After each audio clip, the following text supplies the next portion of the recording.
Episode 33. Your tomatoes are turning red, and I keep watering the same bunny. Tiger lilies are go. HHH. I'm writing on a fresh pad with a new pen. Greetings and welcome into the Pawtuxet General. It was hazy, hot, and humid this week in Old Pawtuxet. The daytime streets were quiet as we took to our indoor or outdoor cooling plans. Be it movies, shopping, swimming, or cuddled up with a fan and an ice pack. So how about a quick and refreshing boilermaker? Also, it's a great time for grilling.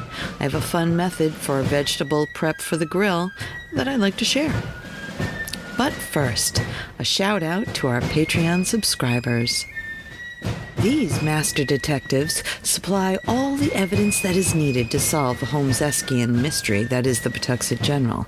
Without them, we would be nearly lost like Watson in the death of Sherlock Holmes. If you would like to join these historic sleuths, just follow the links in the show notes to our Patreon page and donate to the podcast. So thank you. But first, let's talk about boilermakers. Drink episode 33, The Boilermaker. No matter if you call it a heron deck or a little headbutt in Dutch, or a U-boot or a Chicago handshake or an Irish car bomb, they are all Boilermakers, or a shot in a beer. All around the world I've come across this drink, usually in just after work sort of atmosphere. Children of the 70s went into bars with their parents and drank Shirley Temples, ate beer nuts, and played pinball. The bar stools were full of tired, dirty guys who were just knocking back a couple before going home for supper. Mostly I remember them as an older kid, but there were a few memories of walking down the street in Federal Hill with my mom while passing neighborhood bars with folks sitting with a beer and a shot. I was a toddler at the time, but Federal Hill was my first home, and both parents agree that the house was haunted. My parents, like most young folks, had modest means. Federal Hill was full of Victorian houses, with lovely custom bits like pocket doors that opened up to show large double parlors. My dad had hung a swing in that space.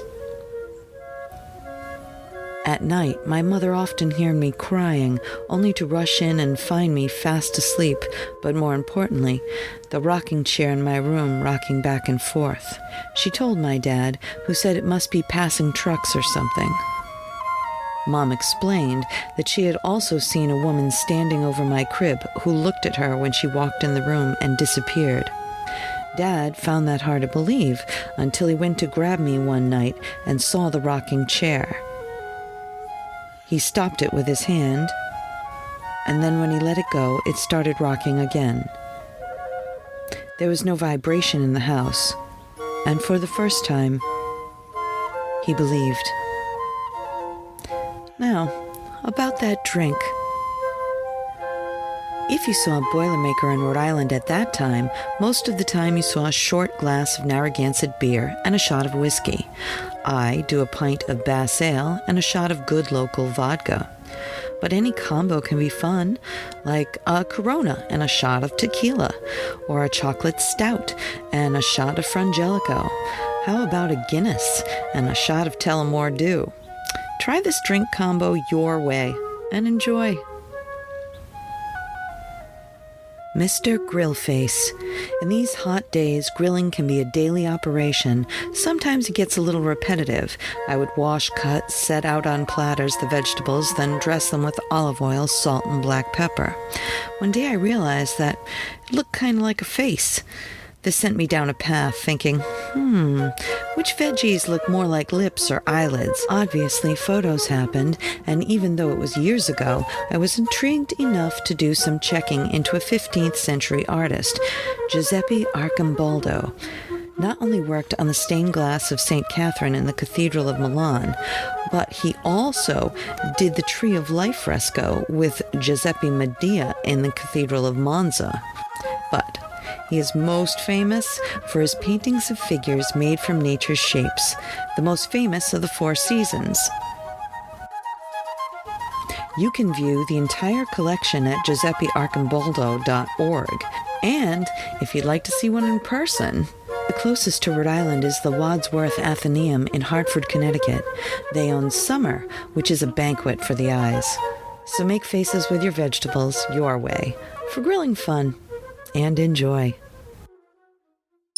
I want to tell you about my friend Mike and his electromagnetic pinball museum and restoration arcade. It's an all-inclusive place to relax and share anything related to modern pinball and arcade games. A group of pinball and arcade fans with an addiction to games of all kinds and Lego too. $10 gets you free play on pinball and arcade games all day. You can find them at 881 Main Street, Pawtucket, Rhode Island, or online at www.electromagneticpinballmuseum.com. The Case of Charles Dexter Ward by H.P. Lovecraft. Chapter 5, Section 5. Marinus Bickwell Willett had no hope that any of his tale would be believed, except by certain sympathetic friends. Hence, he made no attempt to tell it beyond his most intimate circle. Only a few outsiders ever heard it repeated, and of those the majority laugh and remark that the doctor is surely getting old. He has been advised to take a long vacation and to shun future cases dealing with mental disturbance, but Mr. Ward knows that the veteran physician speaks only the horrible truth. Did he not himself see the noisome aperture in the bungalow cellar? Did not Willett send him home, overcome and ill, at 11 o'clock that portentous morning? Did he not telephone the doctor in vain that evening and again the next day? And had he not driven to the bungalow itself on the following noon, finding his friend unconscious but unharmed on one of the beds upstairs? Did he not telephone the doctor in vain that evening and again the next day? And had he not driven to the bungalow itself on the following noon, finding his friend unconscious but unharmed on one of the beds upstairs? Willett had been breathing storously and opened his eyes slowly when Mr. Ward gave him some brandy fetched from the car. Then he shuddered and screamed, crying out, "That beard! Those eyes! God, who are you?" A very strange thing to say to a trim, blue-eyed, clean-shaven gentleman whom he had known from the latter's boyhood. In the bright noon sunlight, the bungalow was unchanged since the previous morning. Willett's clothing bore no disarrangement beyond certain smudges and worn places at the knees, and only a faint acrid odor reminded Mr. Ward of what he had smelt on his son that day when he was taken to the hospital. The doctor's flashlight was missing, but his valise was safely there, and empty as when he brought it. Before indulging in any explanations, and obviously with some great moral effort, Willett staggered dizzily down to the cellar and tried the fateful platform before the tubs. It was unyielding. Crossing to where he had left his yet unused tool satchel the day before, he obtained a chisel and began to pry up the stubborn planks one by one. Underneath the smooth concrete was still visible, but of any opening or perforation there was no longer a trace. Nothing yawned this time to sicken the mystified father who had followed the doctor downstairs. Only smooth concrete underneath the planks. No noisome well, no world of subterranean horrors, no secret library, no Kerwin papers, no nightmare pits of stenching and howling, no laboratory or shelves or chiseled formulae. Dr. Willett turned pale and clutched at the younger man. "Yesterday," he asked softly, "did you see it here? And smell it?" And when Mr. Ward, himself transfixed with dread and wonder, found strength to nod an affirmative, the physician gave a sound, half a sigh and half a gasp, and nodded in turn. "I will tell you," he said. So for an hour, in the sunniest room that they could find upstairs, the physician whispered his frightful tale to the wondering father. There was nothing to relate beyond the looming up of that form when the greenish-black vapor of the kylix parted, and Willett was too tired to ask himself what had really occurred. There were futile, bewildered head shakings from both men, and once Mr. Ward ventured a hushed suggestion. "Do you suppose it would be any use to dig?" The doctor was silent, for what seemed hardly fitting for any human brain to answer when powers of the unknown spheres had so vitally encroached on this side of the great abyss. Again Mr. Ward asked, "But where did it go? It brought you here, you know, and it sealed up the hole somehow." And Willette let silence answer for him. But after all, this is not the final phase of the matter.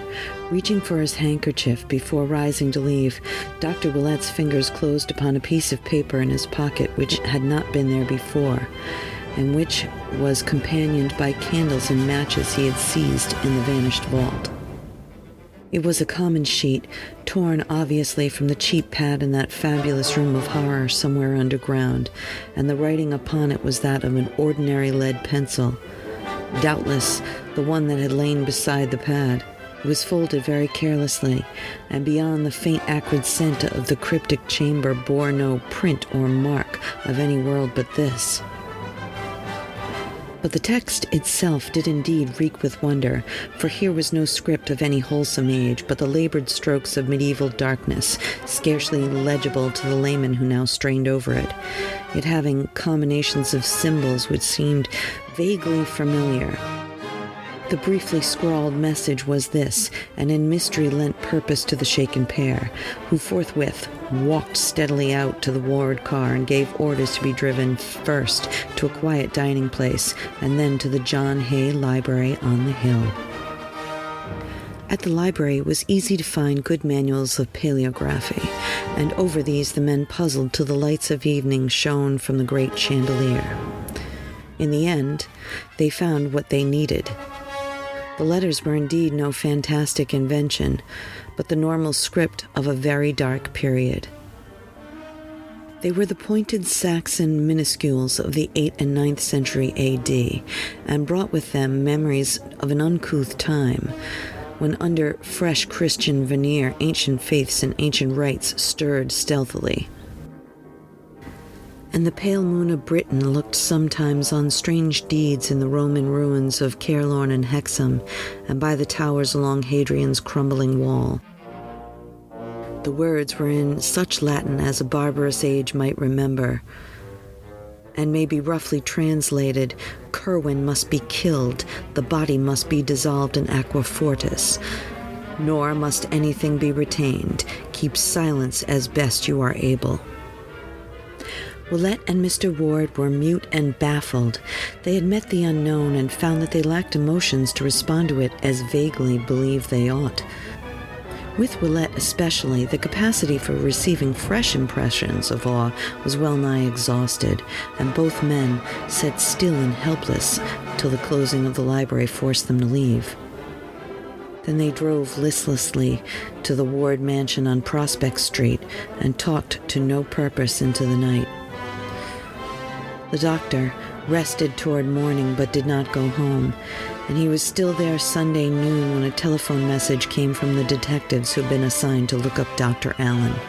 Mr. Ward, who was pacing nervously about in his dressing gown, answered the call in person and told the men to come up early the next day when he heard their report was almost ready.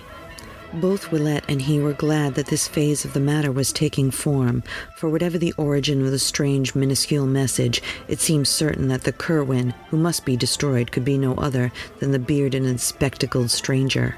Charles had feared this man and had said in a frantic note that he must be killed and dissolved in acid.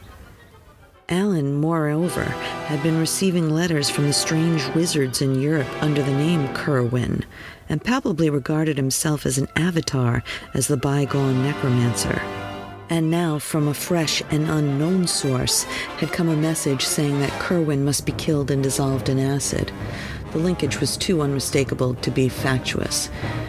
And besides, was it not Allen planning to murder young Ward upon the advice of the creature called Hutchinson? Of course, the letter that they had seen had never reached the bearded stranger, but from its text, they could see that Allen had already formed plans in dealing with the youth if he grew too squeamish. Without doubt, Allen must be apprehended, and even if the most drastic directions were not carried out, he must be placed where he could not inflict harm upon Charles Ward.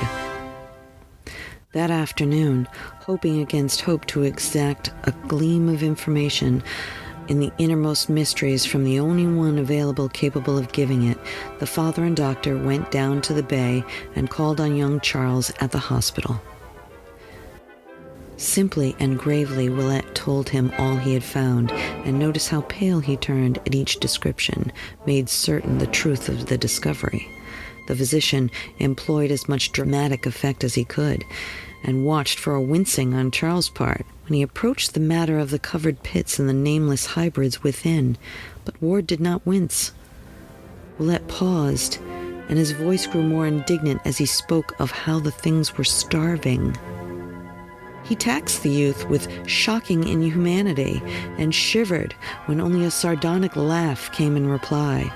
For Charles, having dropped the useless pretense that the crypt did not exist, seemed to see the ghastly jest in this affair, and chuckled hoarsely at something which amused him.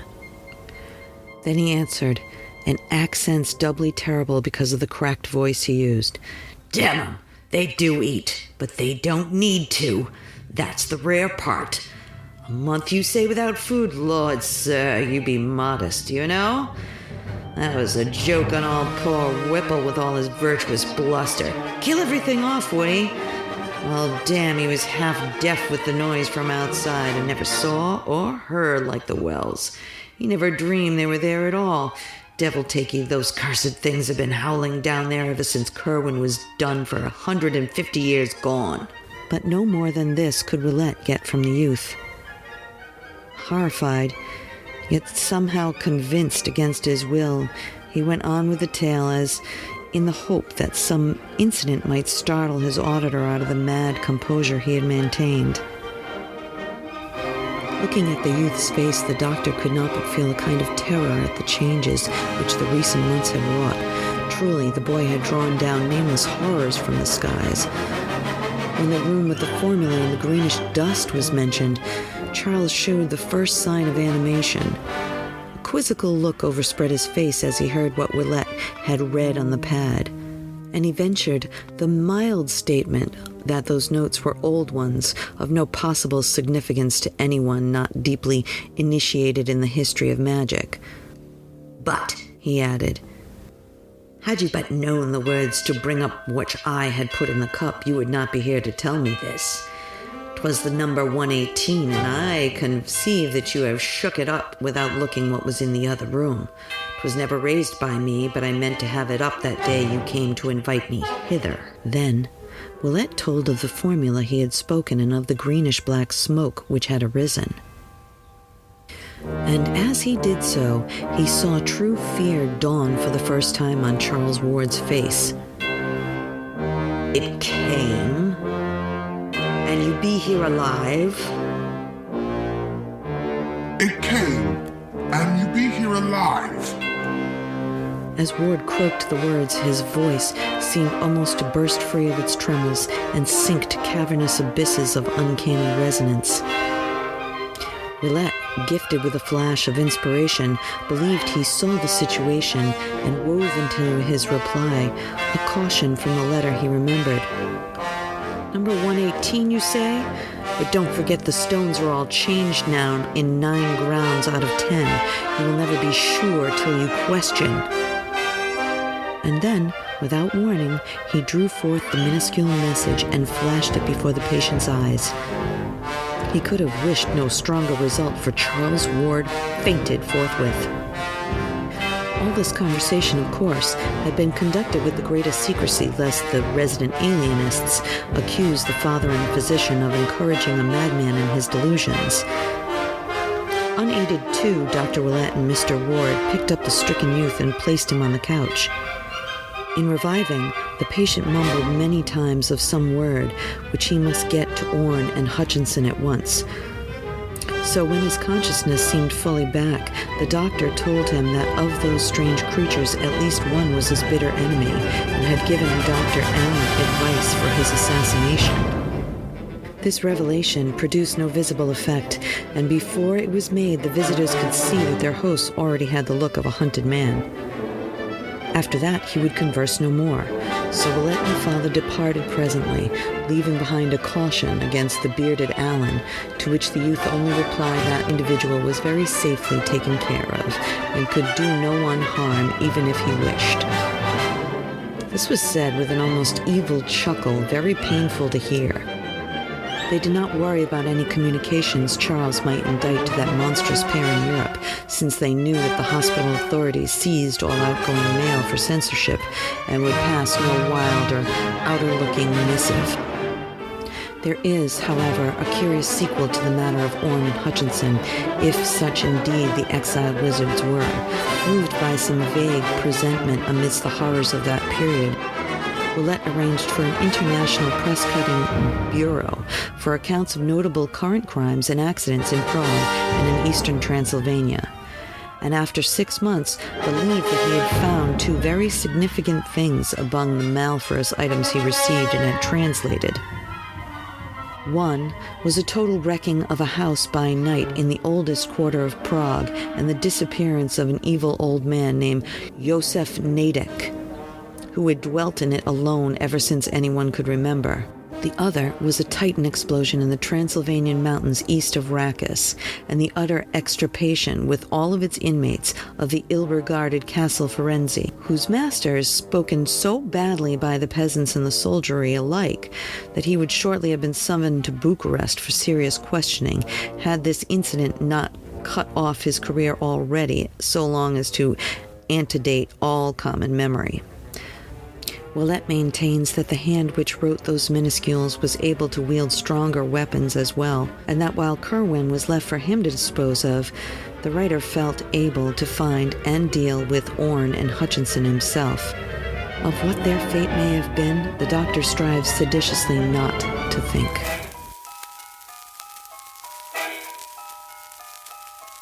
Thank you again for joining us today at the PG.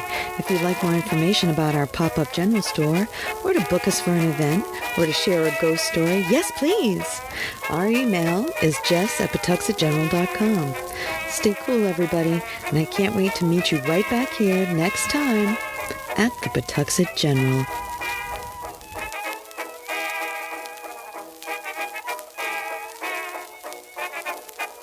A Something for Posterity production, pre-recorded in Pawtuxet.